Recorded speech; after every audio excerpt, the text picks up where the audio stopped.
5, 4, 3, 2. What? Karen, I don't care if you highlight your hair. If you want to dye your hair pink, that's fine. That's fine. The tats, I dig them.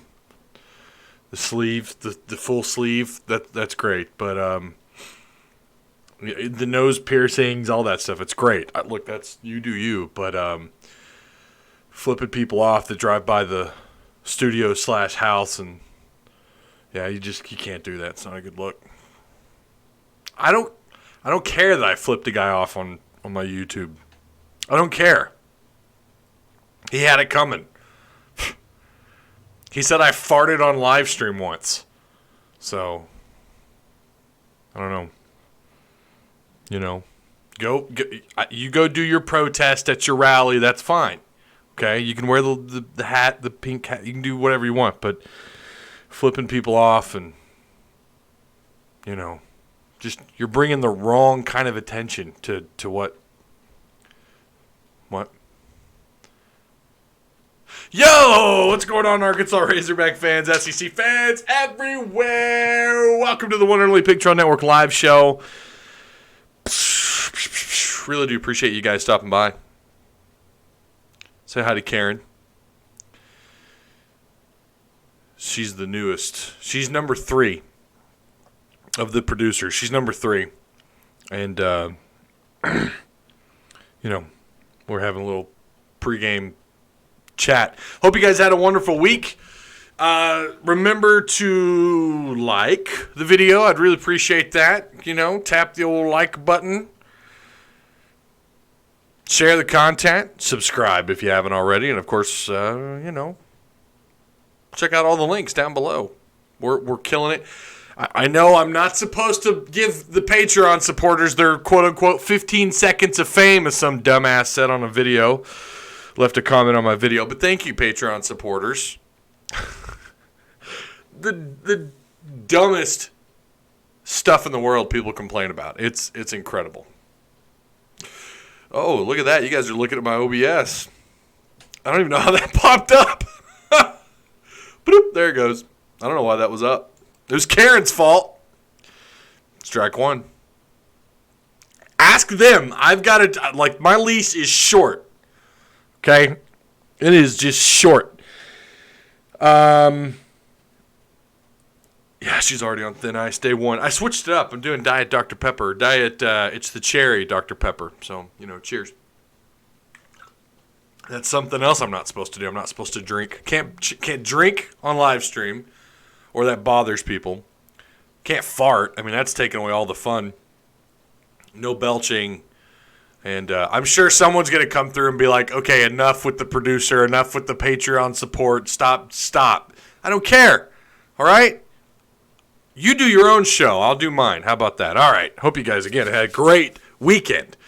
Arkansas wins at home against TCU. They had some visitors in town. You had some guys, you know, they all say the same thing. And, you know, fans, they eat it up. They absolutely eat it up when these kids are like, oh, I had a great time. Oh, my God, he's going to commit any second. He had a great time. Listen, they're not. What do you expect them to come in and say? It was terrible. It was terrible. The food at the nutrition center, I don't care who Jerry, whatever his name is. I don't care about Jerry Jones or the Dallas whatchamacallits. I mean, yeah, they would know. They'd definitely know who Jerry Jones and the Cowboys are because they all want to get to the league. I don't care. Your nutrition center's terrible. Your locker room, it's already outdated. You guys are already behind the times here, even though this has all been renovated and updated and, you know, you don't ever hear recruits say that. They don't ever say that. I take it as kind of like coach speak. You know, to me, when I hear, like, I don't really care. I mean, I'll listen. I like when they say, you know, like Fayetteville. Yeah, Fayetteville is not what I expect. Like, this is awesome. Like, you hear that. And again, very rarely do you hear the opposite of that. You know, if ever. Now, down the line, you know, when they want to shit talk when they're with another program, like, although Baker Mayfield talked about Dixon Street, it'll get you. It'll get you. TCU, so no Isaiah Joe in the TCU game, and they did all right. I still felt like they would win, but a part of me also felt like they wouldn't. Wow, what a stunning analogy! What a wow, you're really breaking the walls down. You're blowing doors open with that one, Ty. But I was 50-50 when Isaiah Joe wasn't cleared, and I know that's been a hot button topic around here lately. And I think it's fair to say I probably misunderstood some of you about that, about the whole Isaiah Joe situation. But I have to say, I don't remember who it was, but someone on our Discord today said that they weren't bashing Isaiah Joe, but they felt like what I got from the comment was that Musselman needed to have a tighter leash, on Isaiah Joe. Kind of like what I have with Karen. Respect the drip, Karen. And I said that. I said that 2 weeks ago. That's not groundbreaking stuff for any of us to say that, right? I think everyone, since Joe he's been doing this all year, right? Like up and down, and I said, okay, look, they went 3 minutes without scoring. I forget who that was against. I want to say, oh man, wasn't Ole Miss. I can't remember, and I said, all right, the guy goes 0 for 5, 0 for 1 from the floor, so he's shooting, or maybe he gets a couple of free throw shots, whatever. He goes 3 or 4 at the line, but then he can't hit anything else. He's not doing anything out in the perimeter. And I told you guys about this, how I said this on Twitter, and Pinto was like, well, you got to let shooters shoot. I see both sides of that. I really do. I think both sides are right. I don't know that you put a tight leash necessarily where, like, every time he struggles you bench him, but I have no qualms. I have no issue with saying, all right, okay, Isaiah Joe, you're 0 for 4. How about we the next free throw shot here, you come take a sit. Let's clear your mind. Remember, we talked about that here. That's nothing. Again, that's not groundbreaking, but I agree. I forgot who said that. I think it was Alex. Was it Alex? I forget. Kelly, thanks for the retweet on Twitter. But I think we're all on the same page that Joe, he's got to bring it back. Apparently, his leg had been bothering him for some time. And Dudley Dawson said today on Media Row, he said that it most definitely was hindering a shot. And it got worse, and that probably has a lot to do. I mean, obviously, right? What do you know? He's got an injury, a bodily injury, and it's affecting his shot.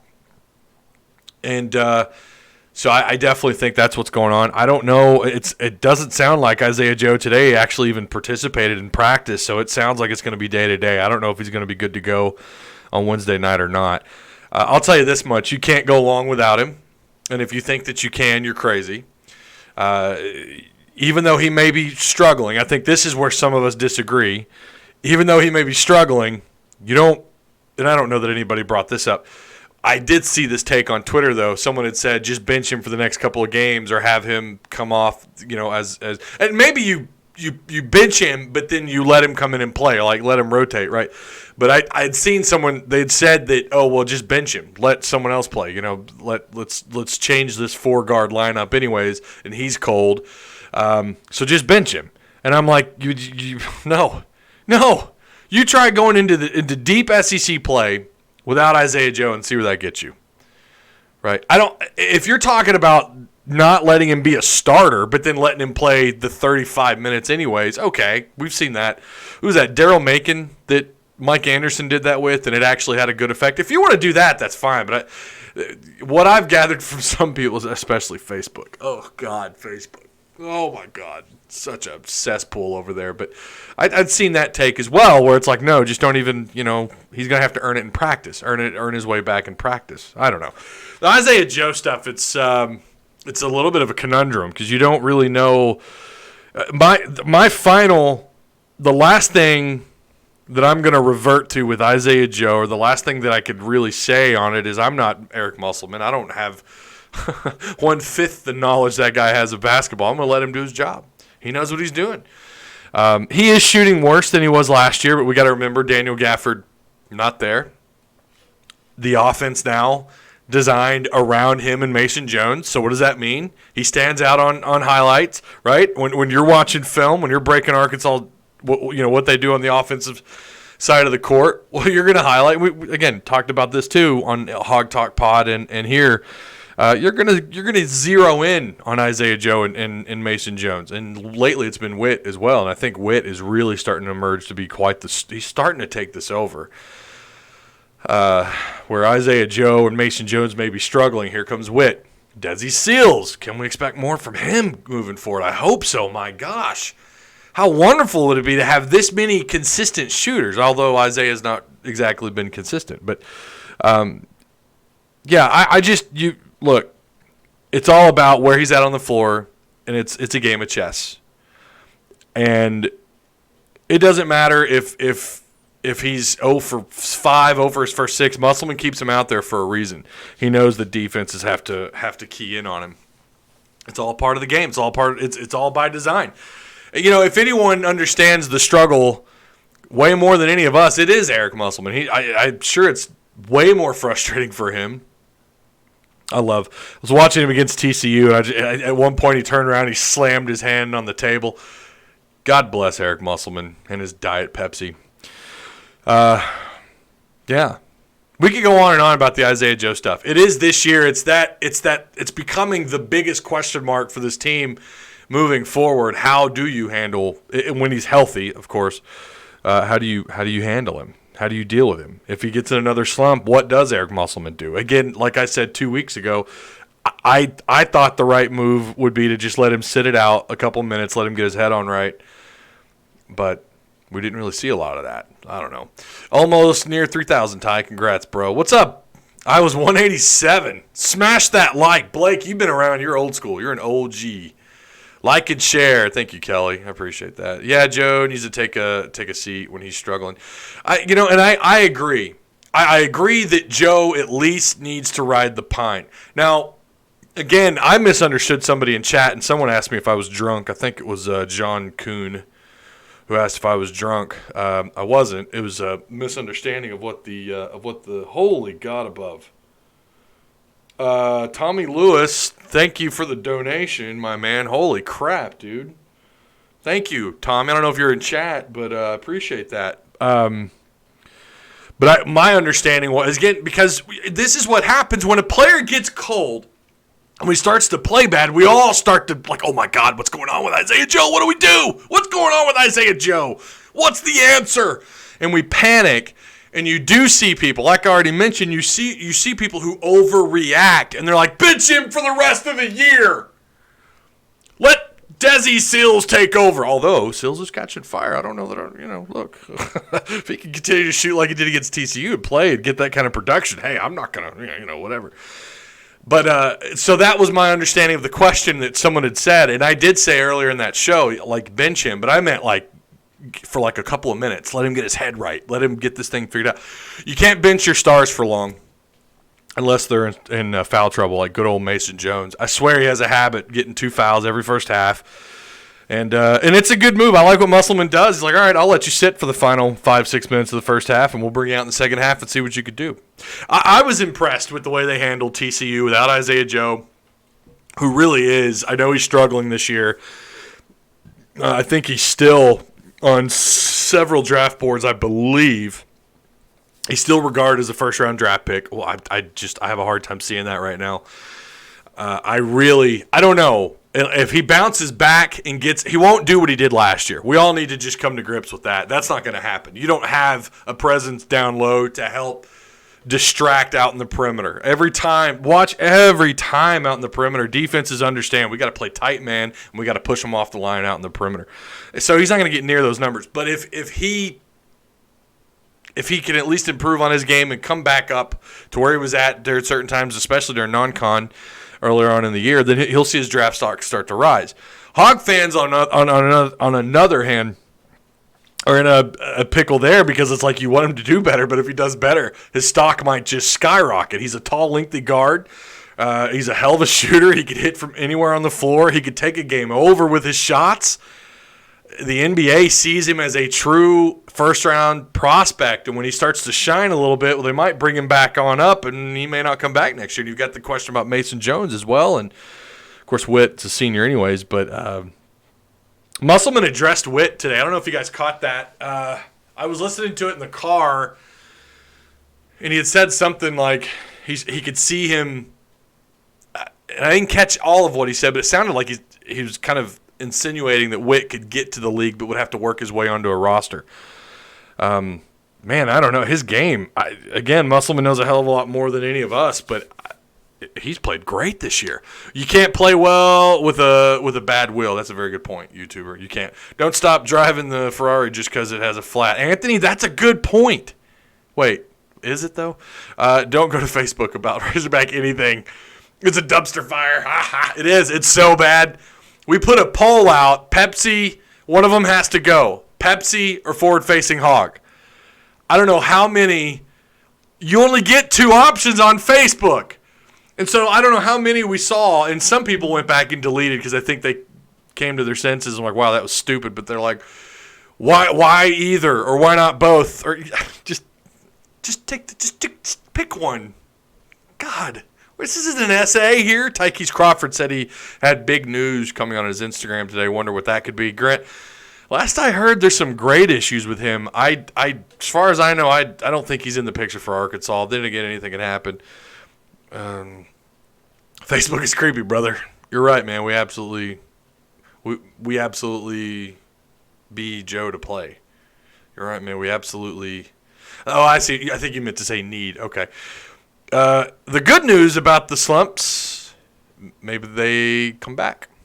Mike Lane, the problem with Joe is that Mustad early on in the season, he would rather play a struggling Joe than anyone else, which is why he's gotten so many minutes. That's taken a toll on him, I think. And remember, we talked about that earlier, how Mason Jones, it doesn't look like with the kind of minutes that guy logs every game. I don't know what his average is. It's got to be north of like 35 minutes a game or 34, 35 minutes.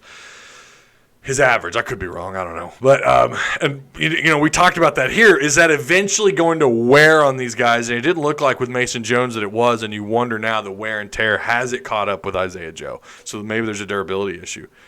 Rest in peace, Kobe Bryant. Yeah, I was going to make a whole thumbnail and kind of have this little tribute. We did that on Hog Talk. We put together like a little minute-long kind of montage of some of his moments and played some music underneath it.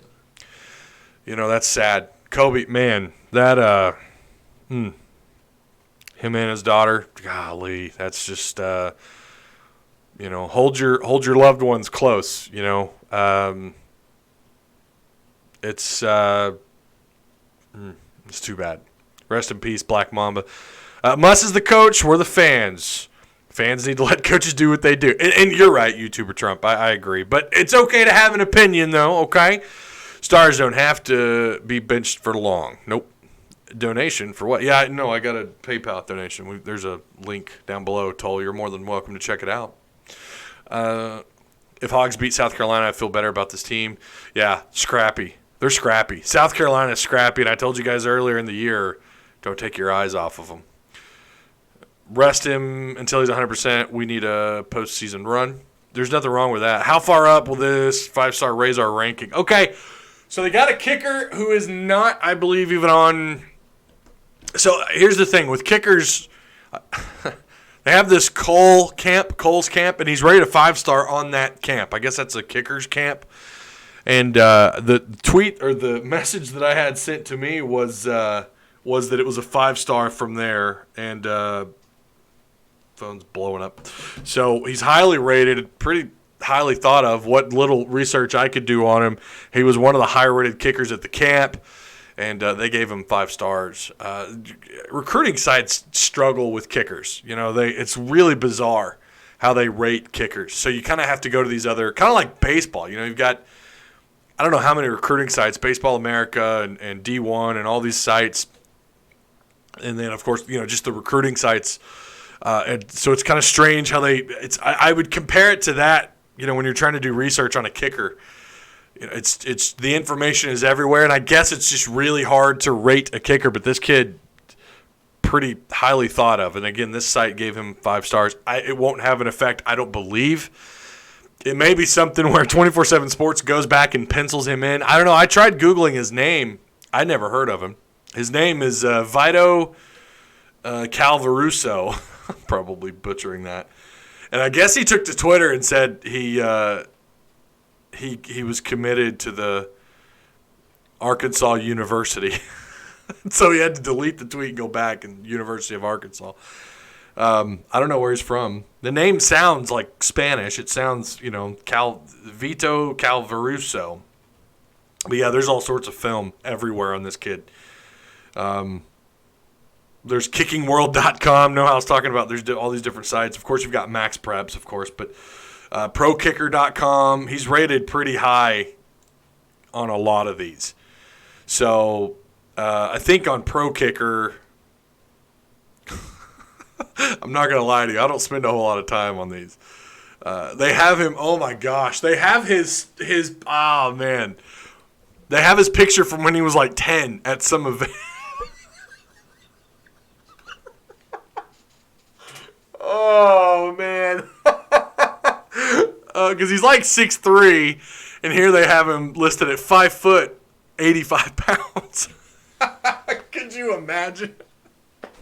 Oh, he's a senior in high school. He's 5 foot, 85 pounds. He's malnourished. Get that kid some pork. Get that kid a big old fat ribeye. Oh, he's a pup in that picture. He's a baby in that picture. But yeah, you can just Google his name, and he's on prokicker.com. But yeah, he's looked at pretty high. He's all over Huddle. But yeah, I guess ColesKicking.com is one of the bigger sites. But he's rated a 5-star there. A 4-star punter rating and number 20 overall. My God, number 20 overall rating. So they have 20 kickers on their site rated as 5 stars. Who was it? Arkansas got out of high school that was a 5-star kicker years ago. Not Tejada, not Limpert. But the kid never saw the field, and he was rated like the number 5 kicker in the country. I think like on Rivals or something. Oh, man, yeah. But he's like 6'2", 6'3". He's highly thought of. This is what they say about him over on Coles. Calvaruso recently attended the 2019 Midwest December Showcase. He had an outstanding day and one of the more dominant performances of the entire Showcase tour. He has Power 5 kickoff ability and is a very consistent field goal kicker. The ball jumps off his foot, and he was impressive during the kickoff charting at the event.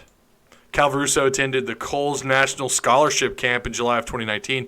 He has good ability as a kicker, and was able to make a 55-yard field goal during the charting phase of the camp. Yeah. And his awards, he was 2017 All-District, 2018 All-District, 2019 All-District, 2018 All-State, 2019 All-State. I mean, okay, what state? Where's he from? Let's see.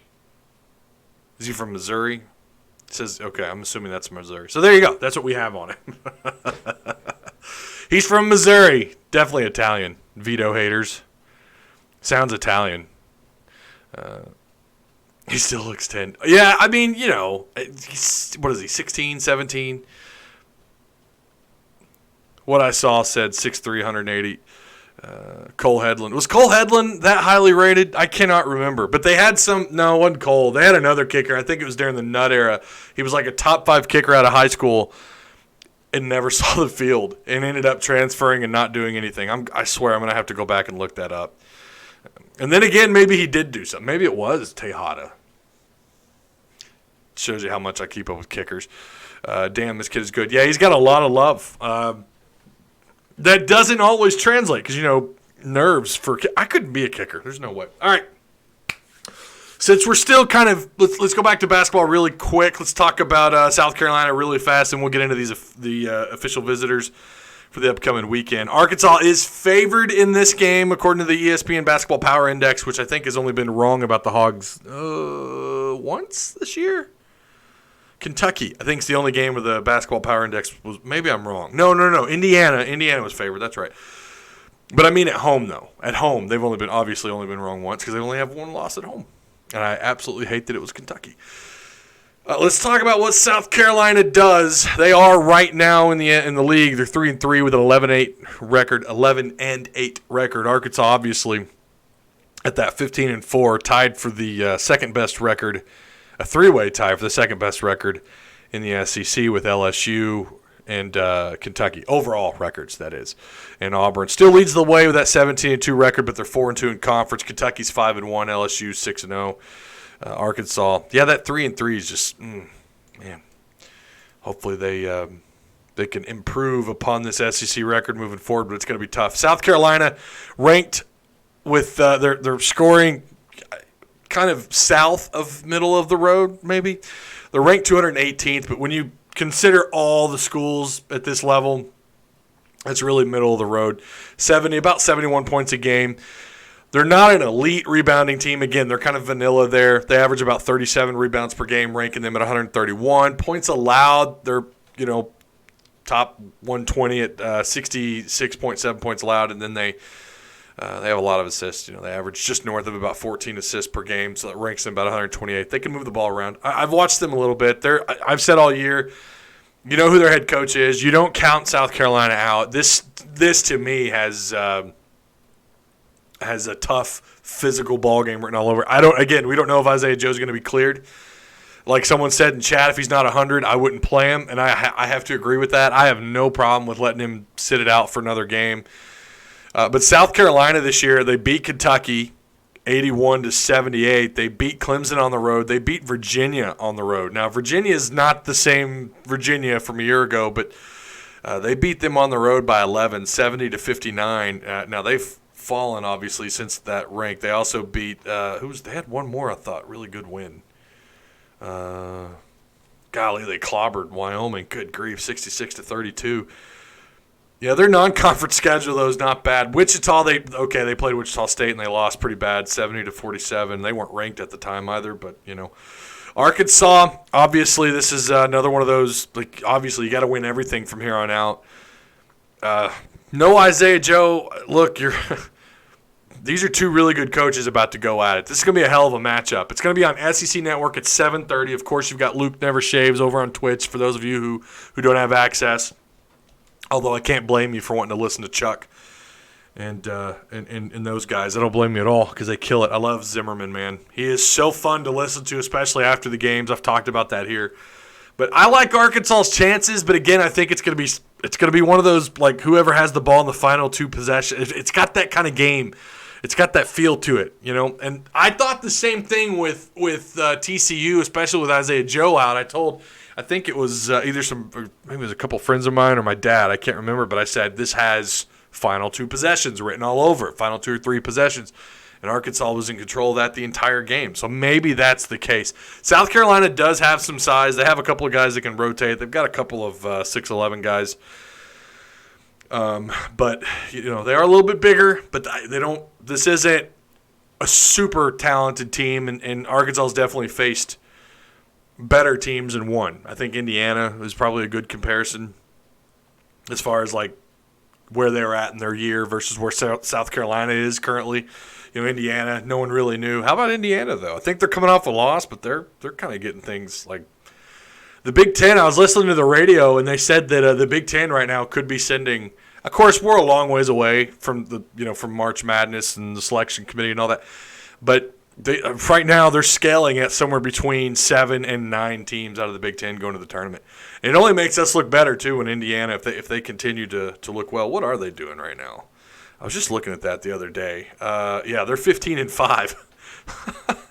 They're 15-5. Illinois with a 7-2 conference record, 15-5. Michigan State 15-5. Maryland 16-4. Rutgers are 15-5. I keep forgetting the Rutgers are in the Big Ten. Iowa 14-5 and Indiana at 15-5. Wisconsin's 12-8. Penn State's 14-5. Good Lord. Ohio State 13-7. Right now the Big Ten looks really good. Although it's easy to look good right now, we'll see where they're at come the end of February, going into March. So, yeah, I like Arkansas's odds in this one, but it's gonna be a tough one. It's gonna be tough. It's gonna be fun. My page doesn't want to refresh. Let's talk about these visitors coming up this weekend. So this is Junior Day. Now, last year, if I remember right, it was dead period up until no contact at all with recruits from the next class or the next classes. Started 2 days after which last year for signing day, last year I think was February 7th. It's always that first week of February for the next signing period. This year I think it's going to be, I think it's 2 days or a day before. So they get the weekend, I think, to host these kids for their junior day or whatever you want to call it. But there's some, good Lord, this list. I'm not going to give you all their stars, but I'll go down this list. There's some 2021 kids and 2022 kids. The big one that jumps off the paper is Drayden Norwood, the number one player in the state of Arkansas for that 21 class. His big brother plays at Oklahoma out of Fort Smith. He's currently a 4-star. Look, he's highly touted. I don't know if he's been to any camps. Someone could help me out and chat with that. But from what I understand, if he camps enough and does what he needs to do during spring camp, you could see him add a 5th star.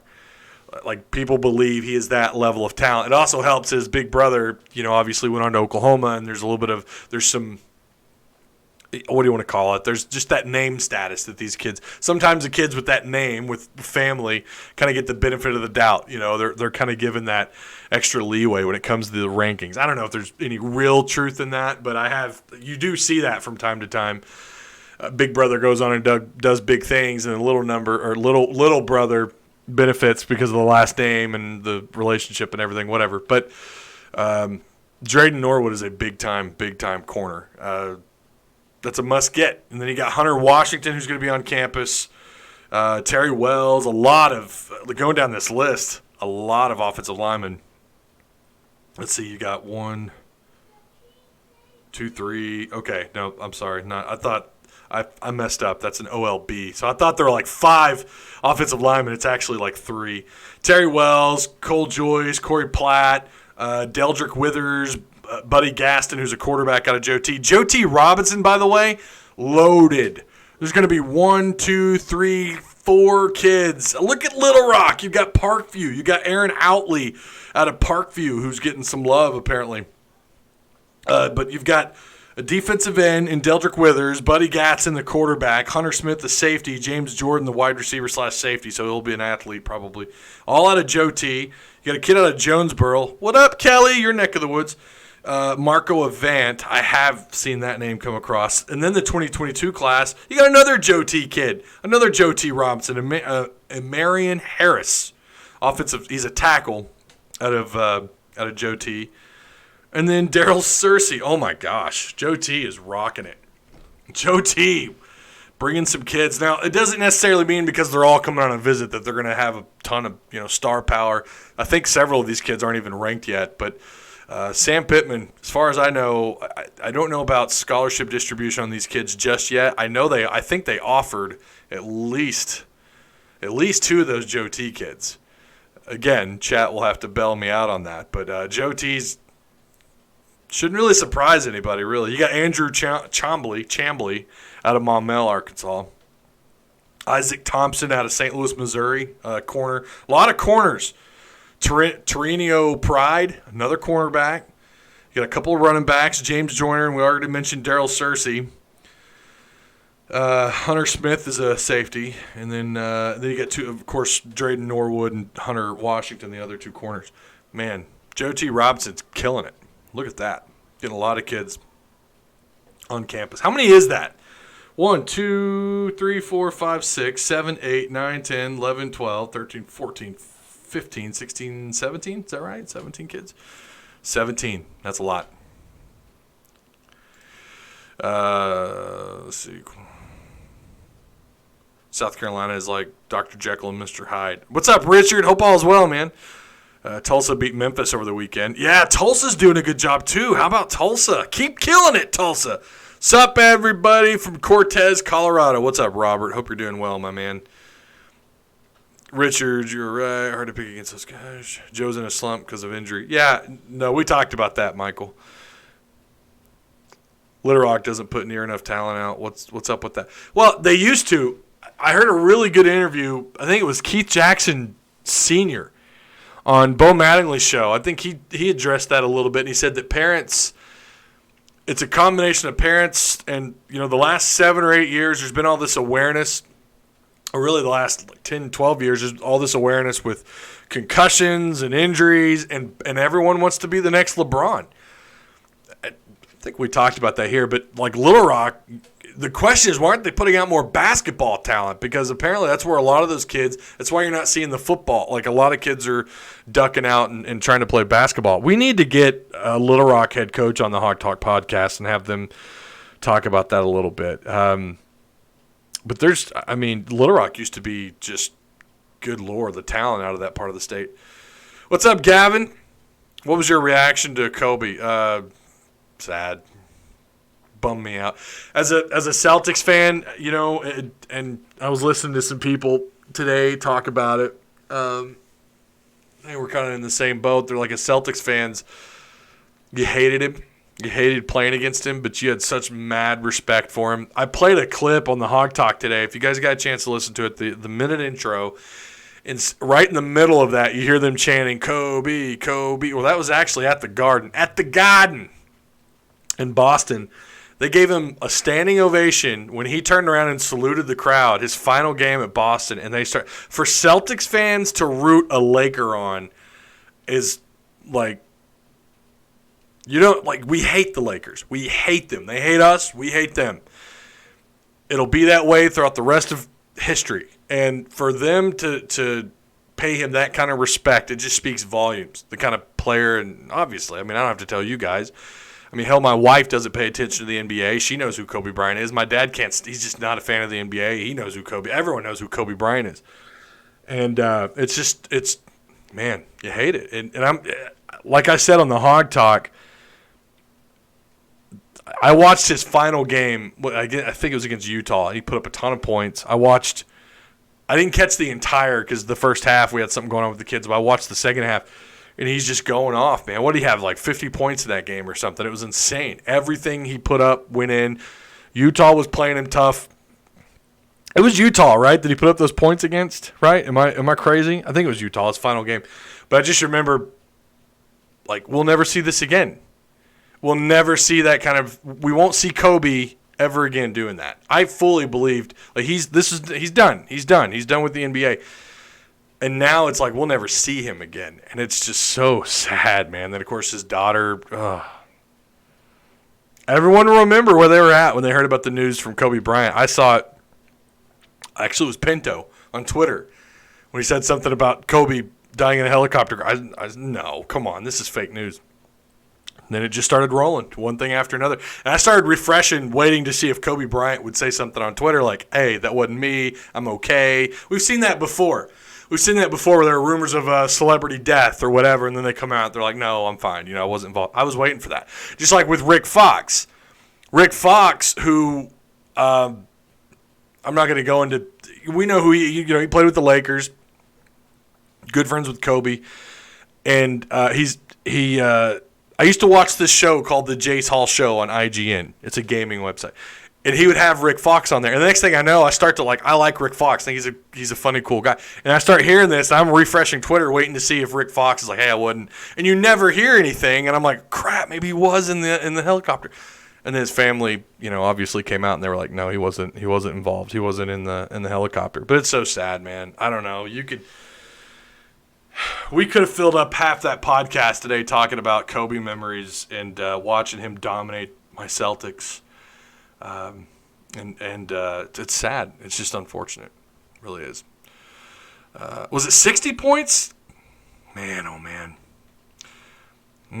What's your look on South Carolina? Again, like I said earlier, for those of you coming in late, I like Arkansas's odds.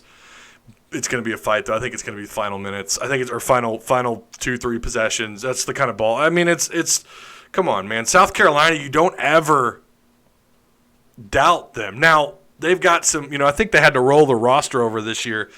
I don't think anyone really expected them to do anything spectacular. So it won't be mind-blowing if they don't make postseason, but they're scrappy, and they've got size to boot.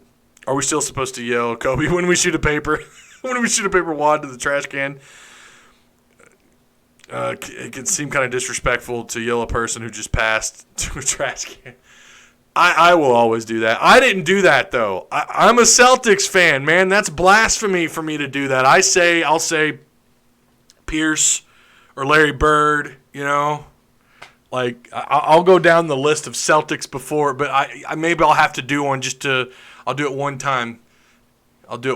24 from beyond the arc. 3-point shot.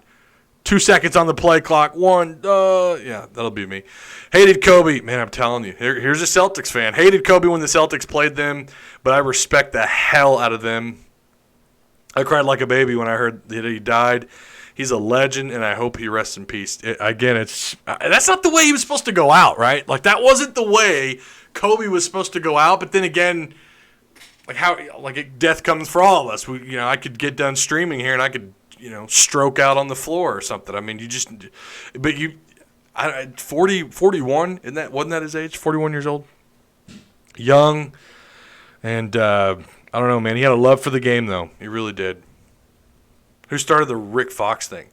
I don't know, but I saw it. Some media member had said that Rick Fox was in the helicopter, but then I went back like an hour later, and the tweet had been taken down. But then there was still the question of whether or not Rick Fox, and then it was trending for like 30 minutes that Rick Fox wasn't. It's the fact that you're throwing it in the trash. It's the fact that you compare it to basketball because of the love of basketball, not just. Yeah, I agree. You said it. Don't lie. What'd I say? What did I say? You'll have to remind me, John.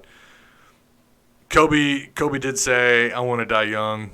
I want to be immortalized." Oh, did he? I didn't know that. Fox was wanting free publicity. Maybe it was Fox. Maybe it was Rick Fox that started that. Yeah, go back and watch. Well, I don't know. If you're a gamer, like I grew up outdoors and indoors. I was one of those kids. I rode my bike around the neighborhood and then run inside, play PlayStation or Nintendo 64, but anyways, he was on a show called Jace Hall, and every once in a while he would kind of come on the show, and him and Jace Hall are really good friends, and he's a pretty funny guy. Oh, Kobe, yeah, Fox was a good Laker, man. People forget that he was actually a pretty good player.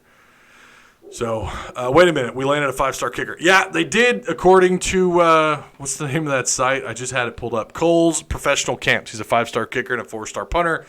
Class of 2020, Vito Calvaruzzo. Yeah, it does sound, yeah, I get it. It does sound Italian. Calvaruzzo, huh? Make him an offer you can't refuse. 5-star, yeah. 5-star. Apparently he's the number 20 rated overall kicker, so I don't know. Maybe the 5-star on their site's the equivalent of like a 4-star in Rivals or 24/7 Sports. A lot of visitors this weekend for that junior day. It's a big deal. This is how you start to build relationships. We talk about what is Sam Pittman going to do for the 2021 class, and it's pretty big. It's big to start now. A lot of in-state kids. We'll see what he does. They put out a bunch of offers last week. I haven't gone down that list yet, but. You hope they can get somebody, but this weekend's going to be big for the beginning of that class. So I think that's everything. How long have we been doing this? 46 minutes. Okay. Tracy McGrady said it on ESPN this morning. T-Mac thought Kobe was crazy for saying he wanted to die young. Wow, that's unreal. Damn, I missed it. Calvaruso is Italian. Thanks, Lee. Thank you. Appreciate that. Maybe the next Zach Hawker. I don't know. Cole Hudlin was a 5-star. So maybe it was Cole Hudlin that was the 5-star. But he did do something. Cole was pretty good. I swear, under the Houston Nut days, they had this highly rated kicker out of high school. He either didn't pan out and transferred, or he was so forgetful that I just don't remember him kicking. I don't know. There's been so many kickers. Ty, you watching The Bachelor tonight? You know it. No. Do you think the game versus TCU is a bit of a harbinger for things to come from the bench as we get into the late part of the season? Mark, that's a good question. It could be, because we've been asking all year long, like, let's get the production up from the bench. And I don't know. Like, you look at Sills, like, are these guys earning more and more time? And Musselman said it a little while back, like they had their chance earlier in the year to get more time on the court during non-conference. They didn't really prove me much. Now they have. We've seen Chaney and some of those other guys, Sills, or not Sills. Well, I was going to say we've seen Ethan Henderson hit the floor but not do anything. earlier in the year, Ethan Henderson saw the floor a little bit, and then he disappeared, and now he's, barely shows up. I think he actually played a little bit against TCU. Yeah, he did. I think he missed he went to the free throw line. Yeah, that's right. Ethan Henderson's just such a big question mark. But we've been begging for the bench to get some production, and we're starting to slowly see that come around. I hope that it's a sign for the future, because you need to be able to rely on getting some sort of productive. It doesn't necessarily have to be scoring, but it can be rebounding, shots blocked, assists. We need to see some higher production from more than just maybe a guy coming off the bench. We need to see 2 or 3 of those guys getting some productive minutes on the court. And look, Musselman, if he's got to play 40, Jimmy Witt, I did not know this. That was Jimmy Witt's third 40-minute game this year. That was his third complete game. I didn't know that. I thought it was his first. So he'll play him to death. And I don't think he's going to apologize for it either. So I don't know. Remember Alex Tejada? I do. I watched him kick right down the road. Alex Tejada was a hell of a kicker in high school.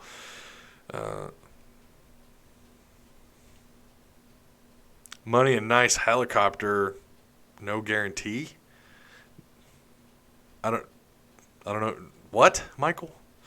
I think Jeremy Davis is the kicker you're thinking of. Maybe, okay, he missed a couple of extra points the last time we beat Bama in football in 06. Oh, my gosh. Has the Zion next LeBron thing gone out of proportion? He's not the next LeBron. He might be the next something, but he's not the next LeBron. He's just with no Joe, we need Desi. Needs to step up again. Could you imagine, though, if you get some more production? Let's say Joe doesn't, and you get Desi out there and you get some great minutes, some highly productive minutes, gets on the scoreboard, drains a couple threes, gets them going. Good thing that I know what Bo don't know. Alex Tejada made Sam Lloyd look like a Heisman winner. Yeah, Tejada. I remember him in high school at Springdale down the road here, watching him kick, and that guy, he had the leg. I don't know why it didn't. That happens. You see these highly rated kickers, and then they don't even. Some of them don't even get scholarship offers. The kicker position is a spot that coaches do not want to put a scholarship on, and Arkansas's done it and paid the price for it in the past. Bo don't know diddly. Just foolish. He was taking a private helicopter in 0% visibility with his daughter. Well, I think he was on the way to a basketball game, wasn't he? Celebrity creates invincibility. Okay. Just think it's been 14 years since we beat Bama. Let's not talk about that. All right. I appreciate you guys a lot, as always. It's such a somber – it's still somber like that, the loss of Kobe. It's just unfortunate. May you rest in peace. Thoughts and prayers. I know that's something apparently you're not supposed to say anymore, but I'm going to say it. Don't care. And obviously, you feel for his family. Just a tragedy. But life is short. Yeah, that's it. I don't think there's really anything else we can cover. Again, I like Arkansas's odds over South Carolina. Again, I think it's going to be tough. It's going to be a well-fought battle. Again, I believe it's going to be final 2-3 possessions kind of game. We'll have to wait and see. As for commitments, I'm really surprised no one asked me that, or maybe I missed it. I'm sorry. I don't know. Savion Williams, Jacob asked me that on the Hog Talk. He asked me my thoughts on Savion. He got that Texas offer. He's that 4-star wideout. I think he's a 3-star, maybe one site. I think it's 24/7. Is it 24/7 where he's a 3-star everywhere else? He's highly rated. Savion got that Texas offer. Before that, I was like all Hog. I thought it was all Hog. So we'll have to wait and see what Savion does. Maybe he sticks with Step and comes and be a Razorback. But as of right now, I don't know who could commit. There very well could be a commitment this week. We know signing period coming up. It's going to be big. I can't wait. I wanted to do an all-day stream on the 5th. I'm still trying to figure out how I can make that happen.